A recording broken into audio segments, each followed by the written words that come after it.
Hello and welcome to the NICU Space podcast by Miracle Moon. I'm Dr. Frankie Harrison, a clinical psychologist and NICU parent myself. Through my work as a psychologist and through my own experience of having a baby in neonatal care, I know that the NICU journey can leave a huge emotional impact on parents and families. This podcast is a space where we talk honestly about that experience. We will be exploring the emotional impact of neonatal care, the anxiety, the guilt, the grief, the questions about bonding and identity, the parts of the experience that so many parents carry long after leaving the hospital. Across the series, I'll be speaking with other NICU parents at different stages of their journey, as well as professionals working in the field. We want you to feel seen, understood, and less alone in what you've been through. So whether you are currently sitting beside an incubator, recently home from NICU, years down the line still making sense of it all, or someone supporting a NICU family, you are very welcome here. What you have been through matters, and you do not have to carry it on your own. Before we begin, just a quick note that this podcast is for information and support, but it is not a substitute for individual medical or psychological care. Now, let's get into today's episode.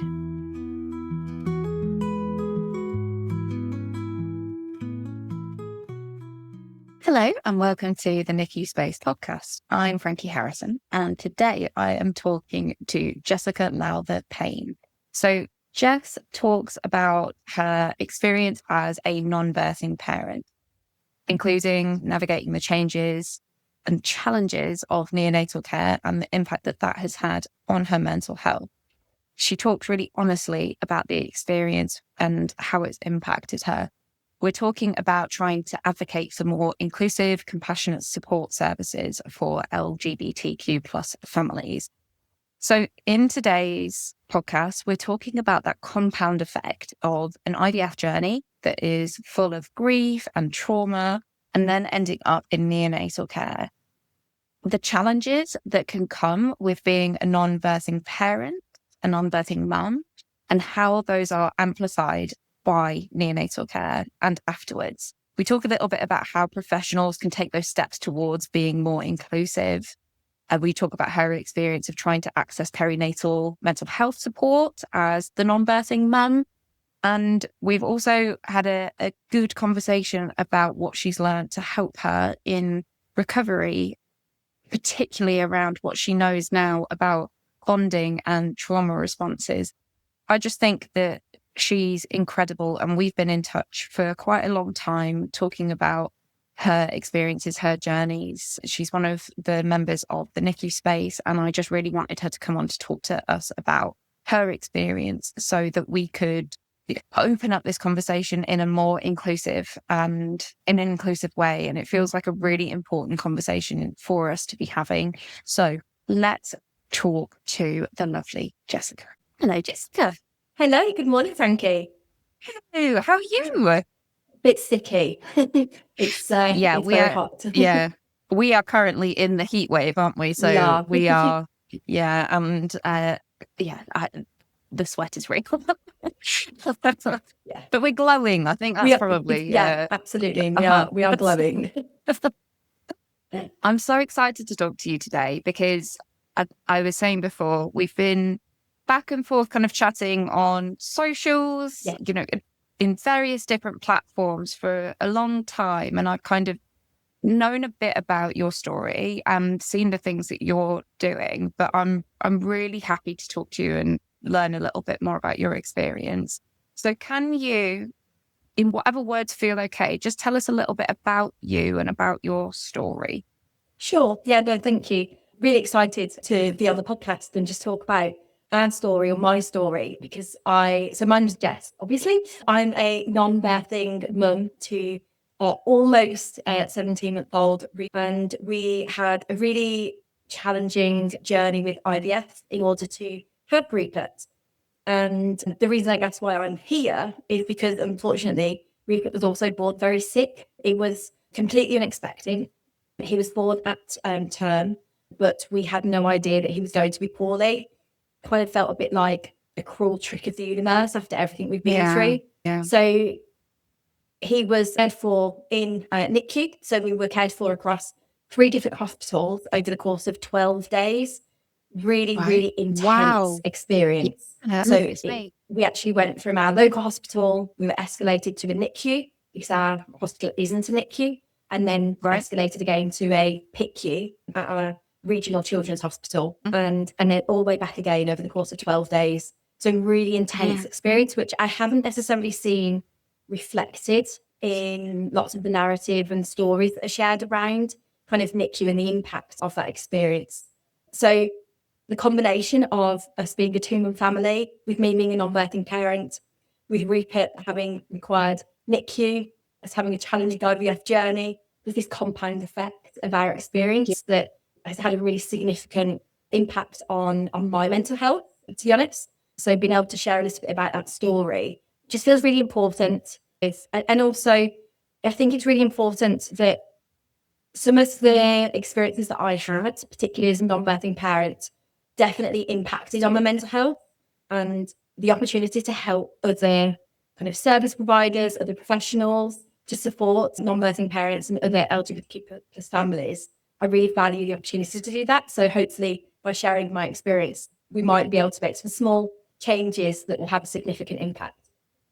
Absolutely. And you are doing that already. And we will definitely come on to that later, because I think that that's really, really important. I think, you know, what you're doing in terms of that advocacy piece, it's always incredible when you've been through something so tricky to then think about what can I do with this and how can I help other people and make sure that my experience isn't repeated in any kind of way. So you are doing incredible with that. I wondered if you could talk to us a little bit about, when you talk about the kind of compound effect of it and the impact that it had on your mental health, what do you mean by that? What happened? Sure. So we had a really tricky, challenging IVF journey, multiple rounds of treatment. And with that came a lot of grief, came loss, trauma. And I'm able to actually recognize that and acknowledge that now, actually, which we wouldn't necessarily have done. And I think when you go into neonatal care, carrying that already, in fact, when you become a parent, carrying all of that already, I think you are already almost on the back foot a little bit, because when you had a really challenging time with infertility, IVF, however kind of you ended up, thankfully, having a baby, if that's how your journey kind of ends, you go straight into pregnancy and then straight into kind of having a baby and becoming a parent. And there's no break, there's no opportunity to process. It's just, it continues to kind of add on and layer on each other, I think is probably the best way to describe it. When you then add NICU or neonatal care into the mix of that, I think it just amplifies everything. And I can look back and think of it a bit like a volcano. And actually, my volcano didn't erupt until we were probably home a good couple of months. So it kind of, I'd gone back to work. It was only at that point did it all kind of erupt. And that's where it started to kind of all come out. Because I think it held on to it for so long. And that wasn't just that NICU experience. It was the whole pregnancy. And it was the almost 3 years prior to that, where we'd started to experience all of this grief and this trauma and this loss before we'd even had the opportunity to be parents. And then for him to be so poorly that we were told at, I think he was about 36 hours old, that they didn't think they were going to be able to stabilize him. The most incredible resident doctor, he wasn't tolerating any of the ventilation or anything else that he was on. So they stopped it, and we watched as one resident doctor single-handedly kept him alive. It's the intensity of that experience, and knowing that after all you've been through, to then cruelly potentially have that taken away from you it's indescribable. Even now, I don't think words can describe that. And I think I remember so clearly, and I've been doing a lot of reminiscing about things leading up to joining you for this chat. I remember, because Rupert was born by C-section, we went to a planned scan, and they said, okay, he's coming tomorrow. So even though he was at term, he wasn't full term.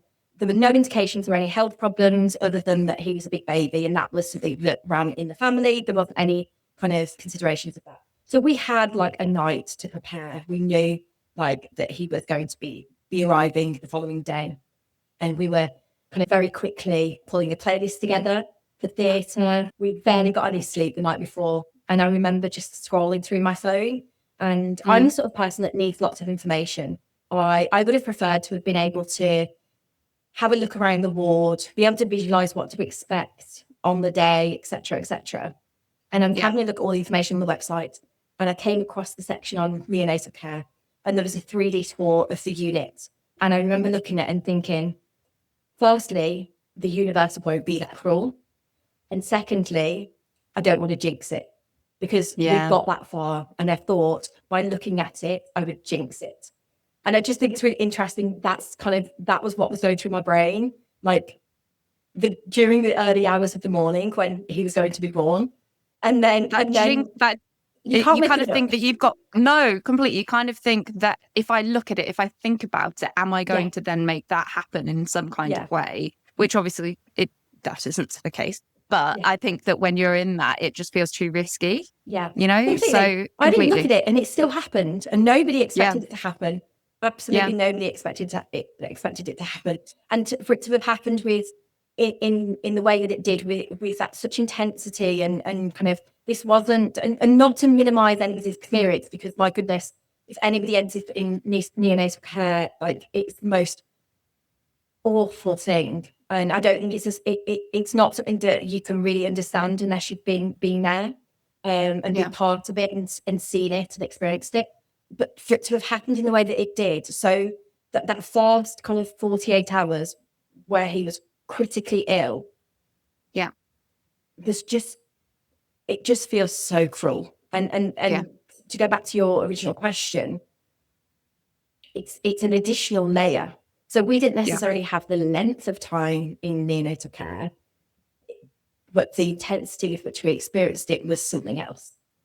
And to be so far from home eventually as well, because by the time we were escalated to a hospital 20-ish miles away to be able to kind of, for him to be cared for in NICU. And then the PICU where he was, fortunately, they were able to get us a bed at the believe it or not, local PICU, which was, again, a further 50-ish miles away.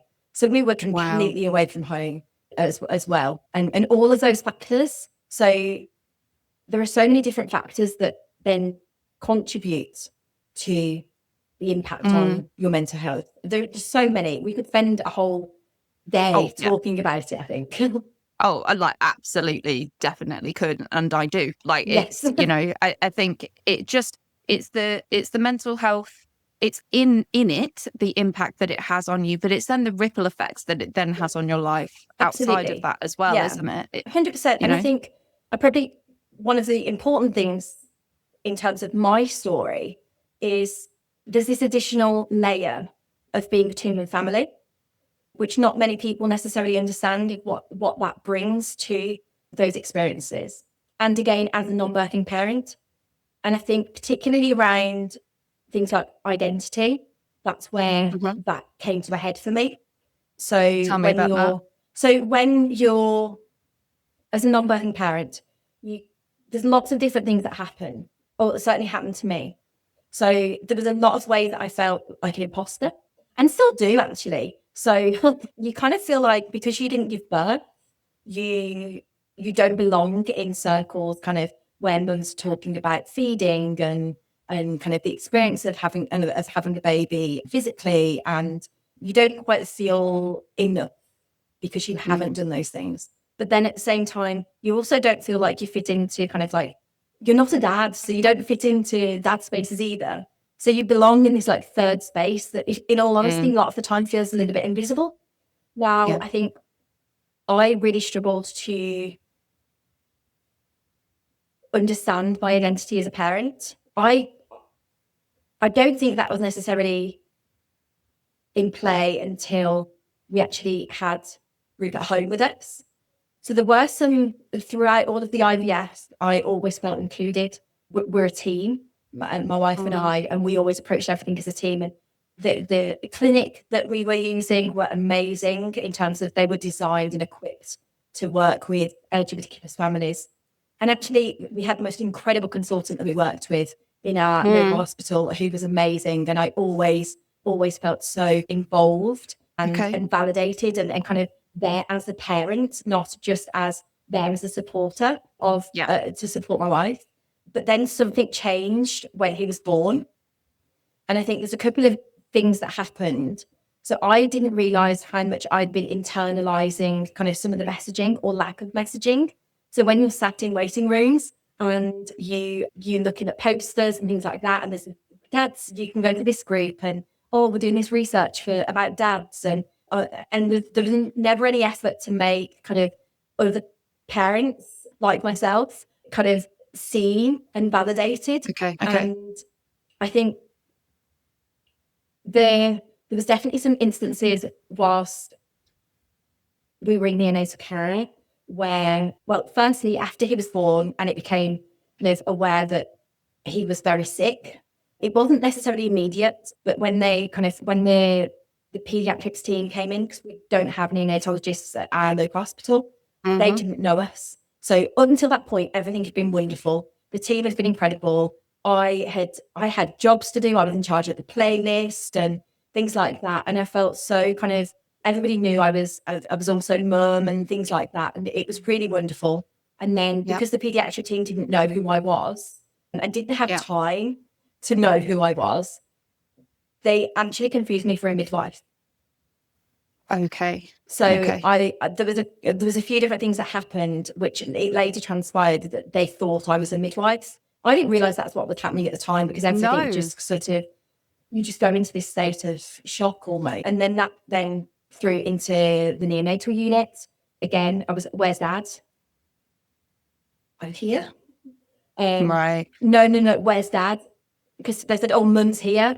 No, Mum's in theatre. No, this is also, like, there was this whole thing. And my babies could, like, we don't know what's happening with him. And there was this whole conversation going on, and I just wanted them to, I didn't matter. I just want you to look after my baby. I want you to understand why he's so sick, not worrying about kind of where's Dad, like just accept that I'm here and I'm mum and concentrate on doing your actual job.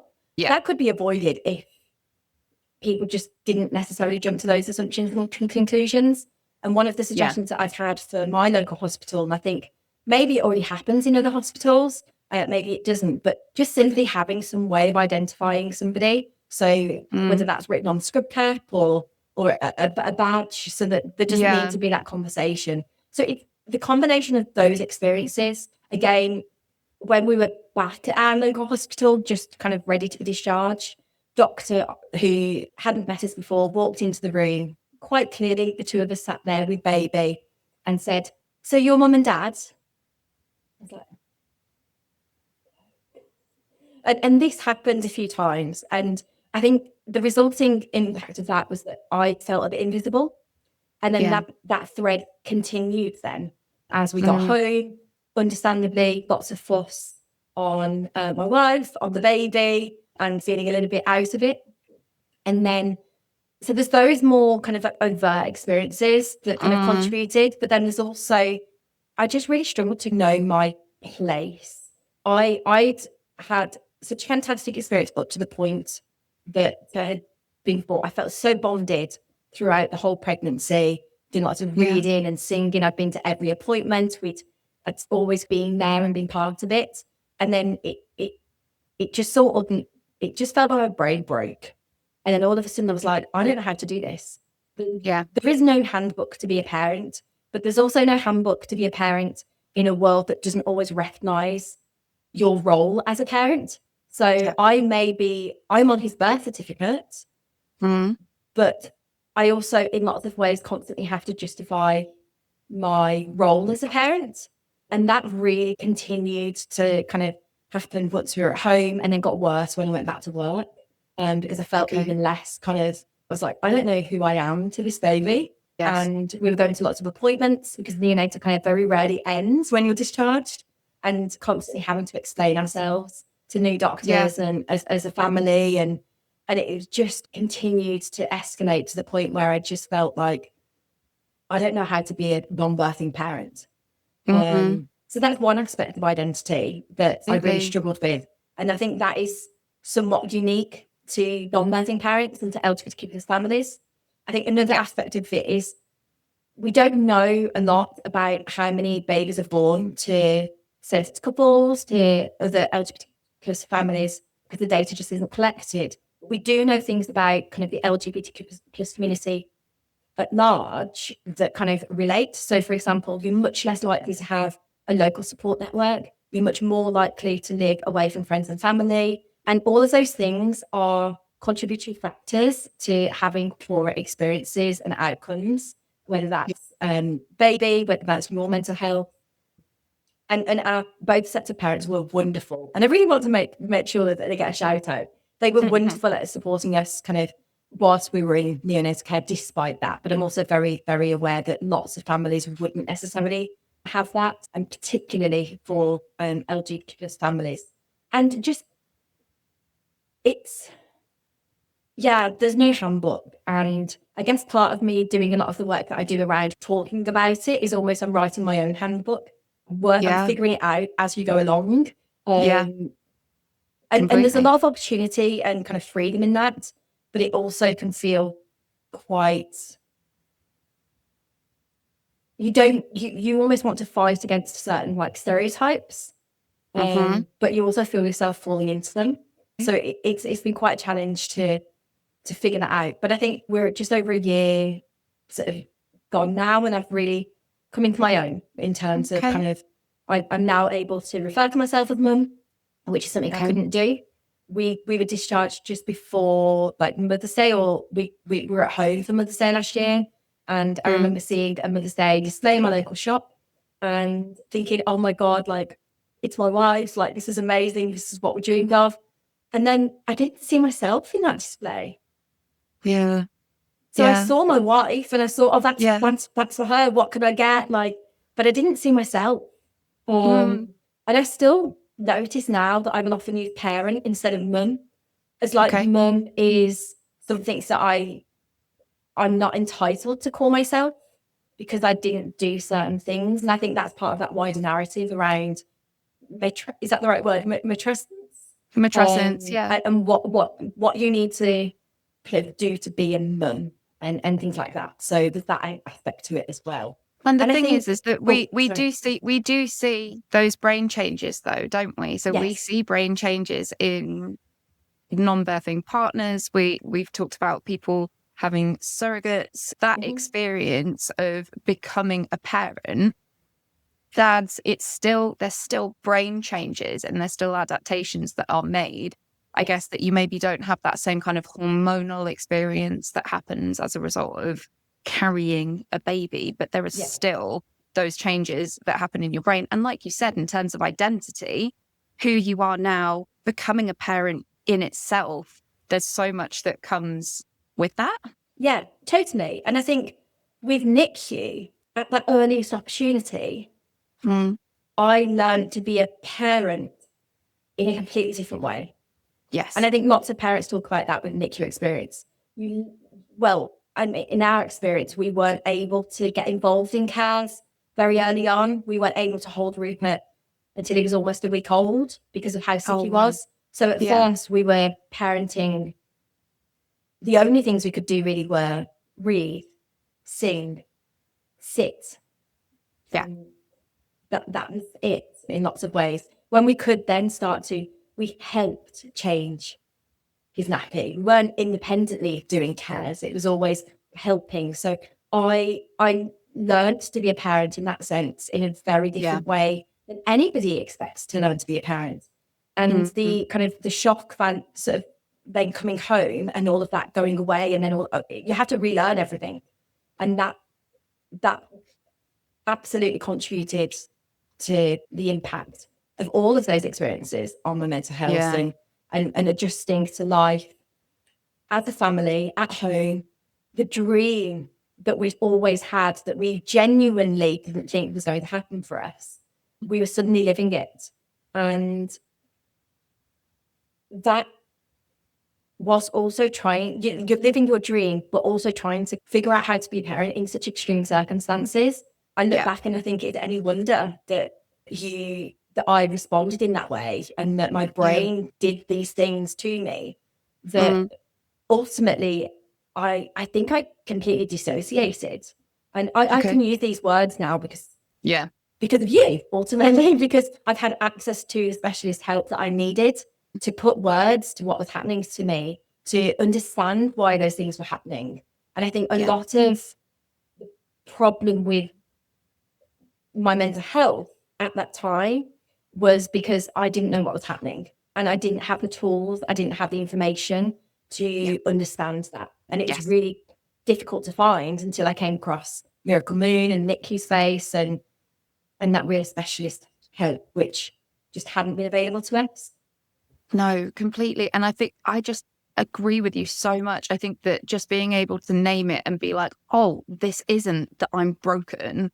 It like I'm dissociating. This is a survival response. Of course, I'm responding in that kind of way, like that kind of narrative around it. And it does matter in terms of what you're saying about yourself. And I think I also noticed as you were talking that you were saying like that was it. That was all we were able to do with the singing and the reading. And I think that we can in the NICU go like, I'm not able to do everything that you imagined this would be. But that is what parenting in the NICU looks like. It is different, you know, but it feels like, different. Is this it? But it's like, no, this is, you are doing it. You're doing the parenting at that point. Did you know that the NICU Space is more than just this podcast?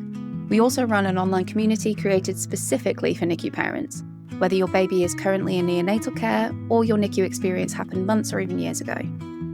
Inside the community, you'll find specialist guidance from professionals who understand NICU, resources and coping tools to help with the emotional impact, and most importantly, connection with other parents who really get it. For many parents, it becomes a place where they can finally talk about their NICU experience with people who understand without needing an explanation. If this sounds like something that would support you, you can find out more information in the show notes. Let's get back to the episode. So also what you were saying about when you were helping the staff, if that had been flipped in some kind of way of the staff going, you're helping us, I guess it's just little things like that that would make a difference in terms of thinking about your role, your involvement. So it can just be those kind of smaller shifts in terms of thinking about yourself as a parent and your role. I wondered if you could tell us when you said it felt like a volcano.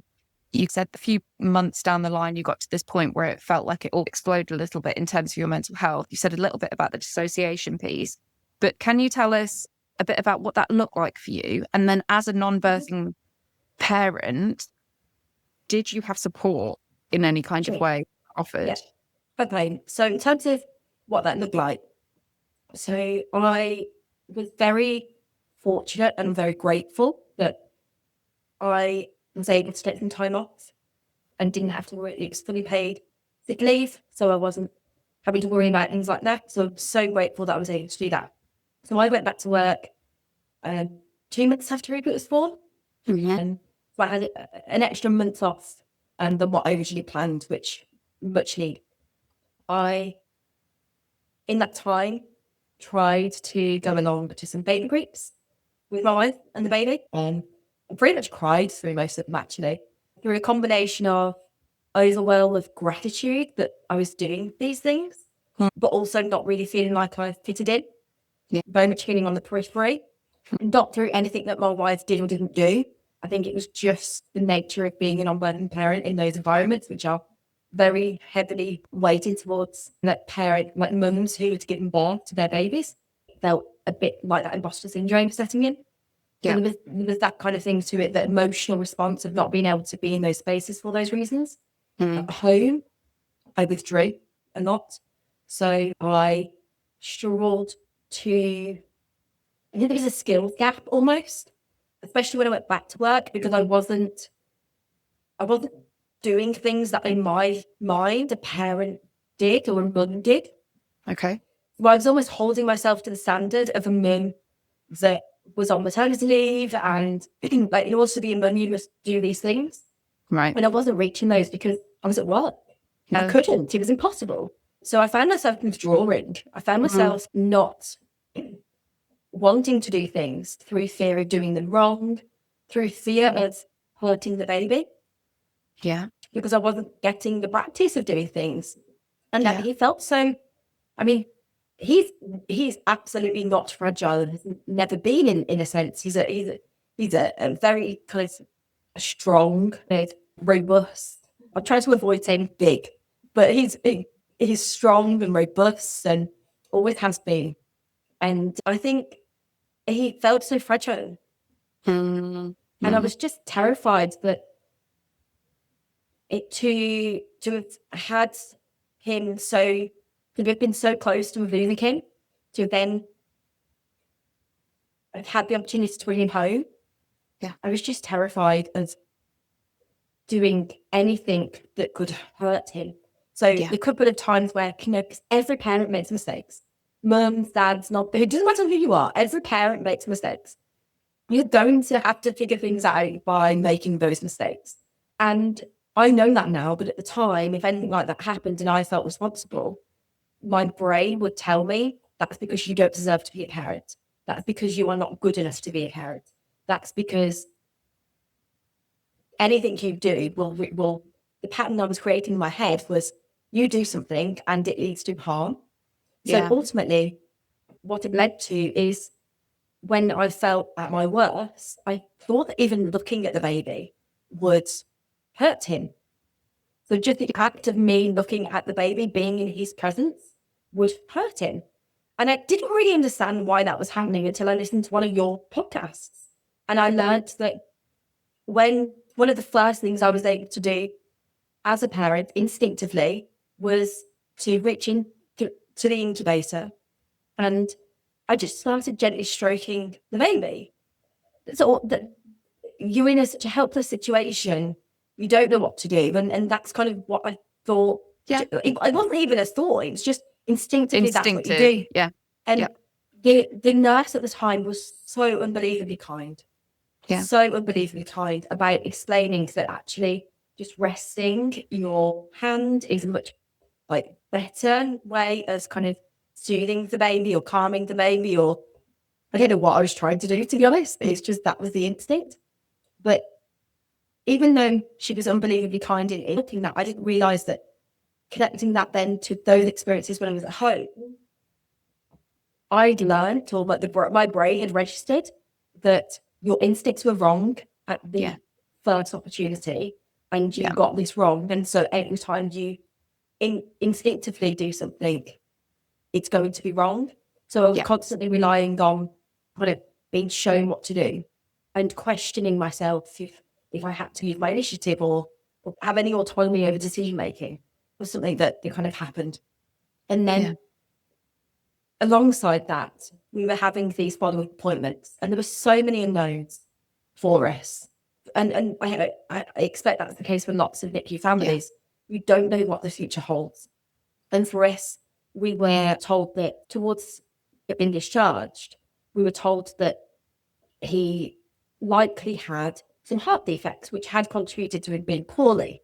There was no way of us knowing that before then. It's something that when he was scanned as they were preparing to discharge him, we found out. Right. So we were waiting for a cardiac follow-up for him. And I just felt like I'd held my breath for that whole time. Yeah. So I'd gone back to work, I think, by the time we'd actually seen the consultant, the cardiac consultant. And I don't think I realised it was happening at the time, but I honestly look back and I think you were just holding your breath because I was just waiting for the next thing that was going to take him away. And I think my brain protected me from that a little bit by causing this distance. Right. Yeah, that makes sense.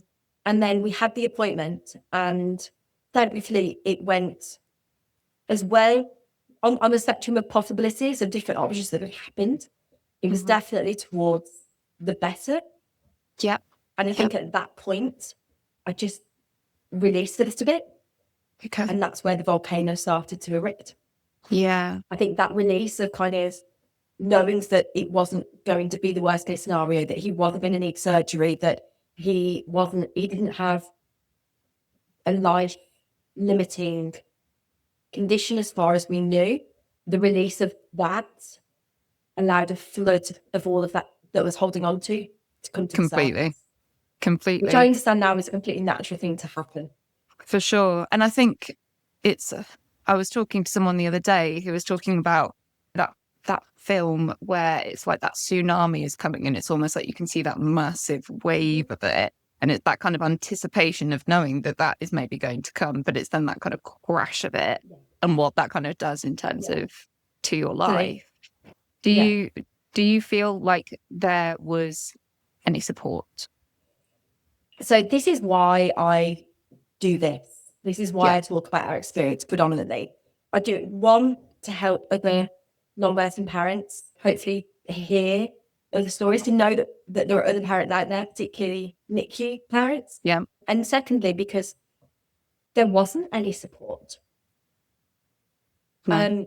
So I think we talk about postcode lotteries a lot in lots of different contexts, but where we live in the Northwest, none of the NICU neonatal units have psychological support.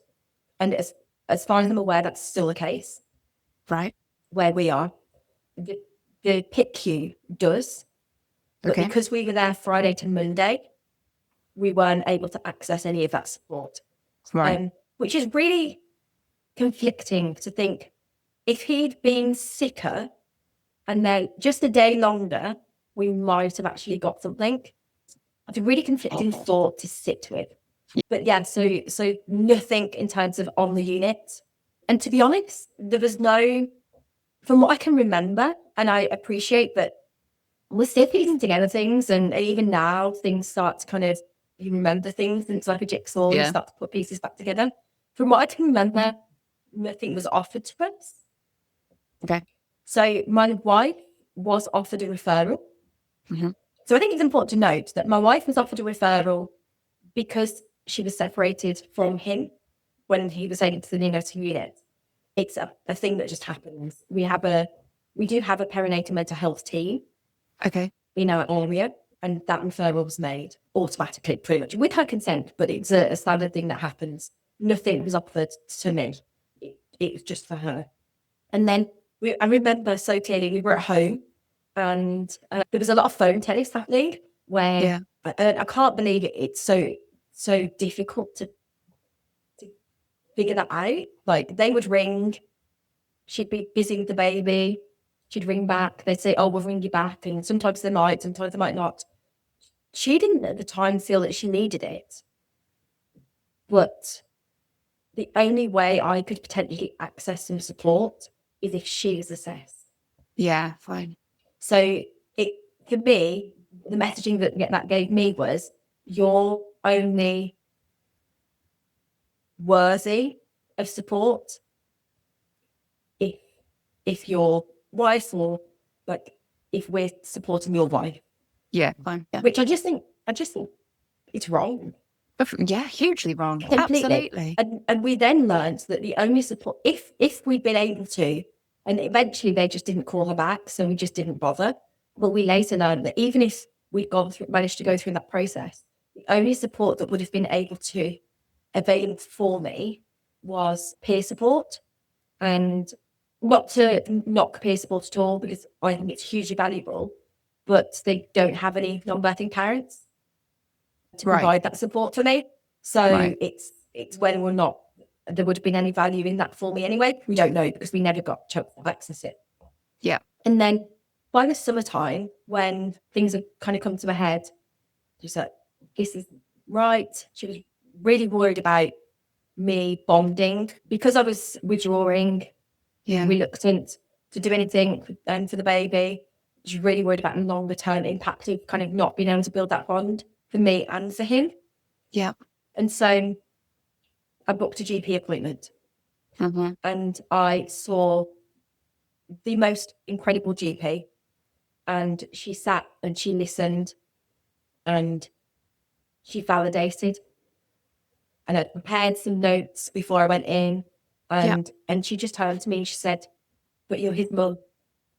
And I think it was the first time that somebody had explicitly, from the outside, from the outside world, from society, had said, but you're his mum. And it was just such an important moment. And I felt lighter leaving that appointment. However, she didn't have the knowledge I was telling her what I wanted to access. I'd done the research. I'd said, look, I really want to, I think based on what I've read, this is what's available to me. Can you help me it says an HGP referral. So we went back and forth quite a bit, and she was brilliant at sort of keeping me updated and navigating that. And there was a bit of confusion again, because first they accepted the referral because an assumption had been made that I'd given birth to Rupert. And when they found out that I hadn't, they sent it back and rejected it. And their rationale was, well, it's okay because dads don't get help either. And I said, well, that's just not okay, full stop. No. It's not just about, it's not okay for dads either. No. I've come to you, and I don't want to say it's somebody crisis, because I think that probably it felt like it at the time. But I've come to you because I don't know where to turn.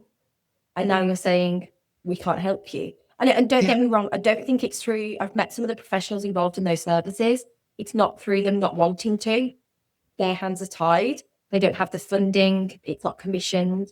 So we came to a bit of a sort of a dead end almost in terms of getting support. They did refer me to talking therapies. Interestingly then, because we had a baby under 1, I was bumped up the list.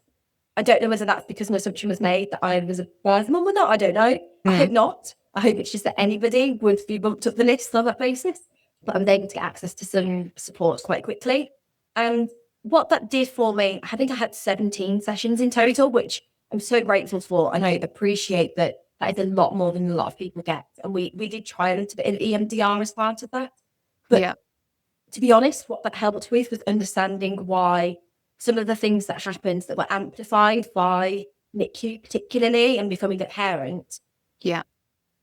Probably the seeds were being sown to those things. Those narratives were being started a lot earlier than that experience. So I was able to start building that understanding and start unpicking some of that. But I think she'd be the first to admit that she was not equipped to support me in relation to NICU. Or IVF, or any of those kind of perinatal mental health issues. I was very open with her that I was accessing kind of your podcast. I'd talk about the podcast. We talk about the NICU space, and I'd say, oh, I've seen this, I've learned this. And I think if I hadn't have been able to have that specialist access to that specialist stuff that you were providing through those platforms, I don't think I would have. That's what made the difference. I think what that did is it gave me then the words and the tools and the understanding that support wasn't able to provide for me. And I think the reason I'm sharing that is not, I'm so grateful to have had access to that and that something was available rather than nothing. But I think the message, the key takeaway is specialist perinatal mental health support should be a non-negotiable. It should be available for everybody who is involved, whether it's parents, also recognising there may be parents, solo parents by choice, who may be supported by other family members during NICU. Whichever way somebody's family is set up, anybody who has that experience should be able to access that specialist support to understand what's happening and how that is impacting on them. Yeah, absolutely. I agree with you. We have a real challenge, I think, in our area in the Northwest. But I understand that that's potentially also a problem nationally.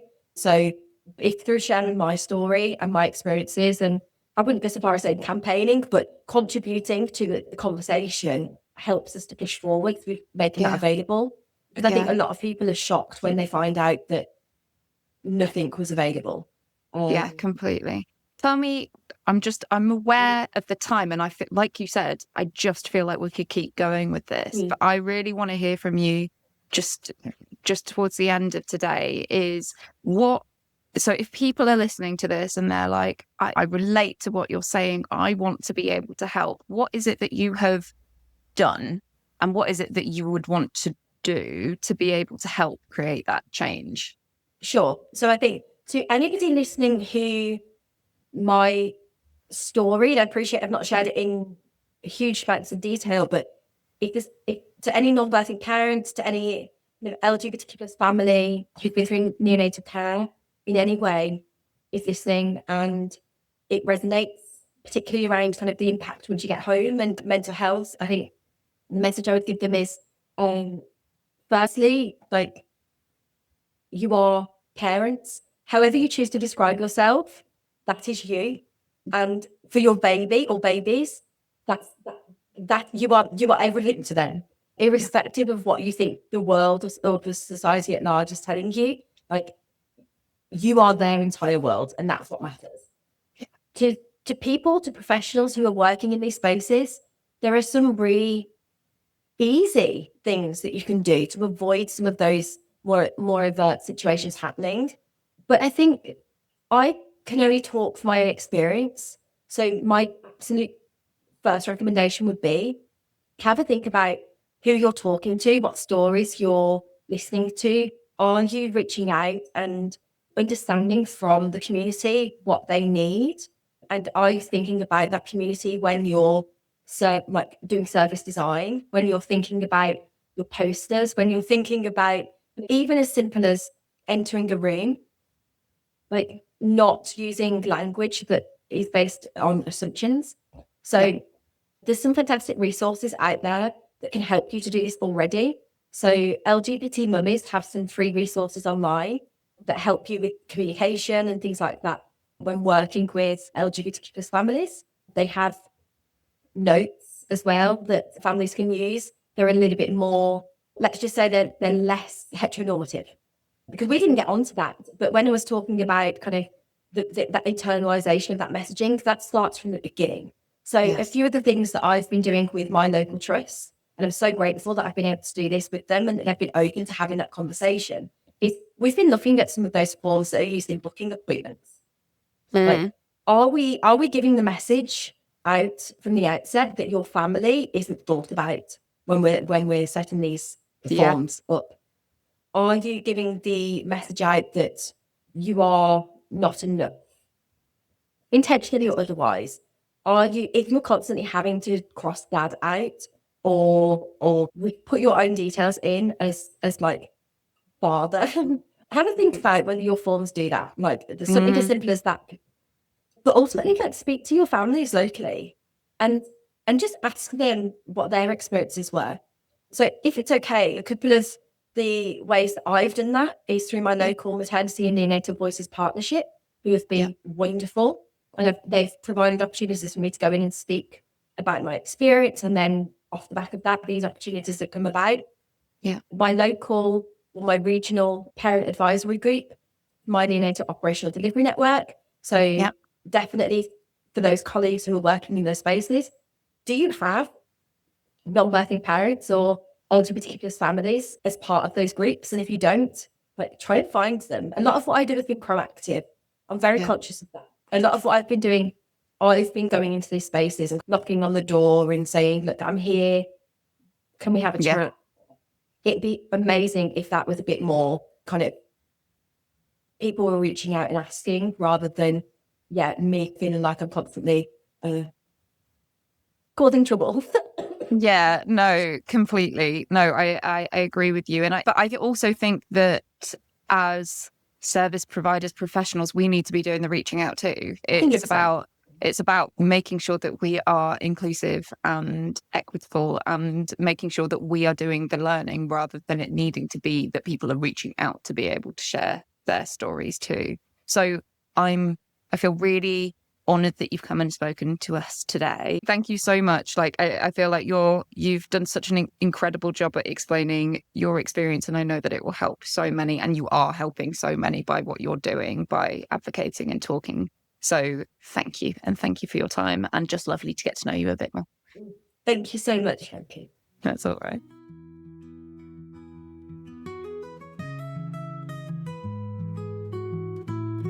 Thank you so much for listening to the NICU Space podcast by Miracle Moon. If this episode resonated with you, please know that support is available and you are always welcome in our community. If you found this episode helpful, one of the best ways to support the podcast is by sharing it, leaving a rating, or subscribing. It helps these conversations reach more NICU parents who really need them. You can also find us on Instagram and across social media at Miracle Moon UK, or explore more resources at miraclemoon.co.uk. Wherever you are in your NICU story, please remember this: you are not alone.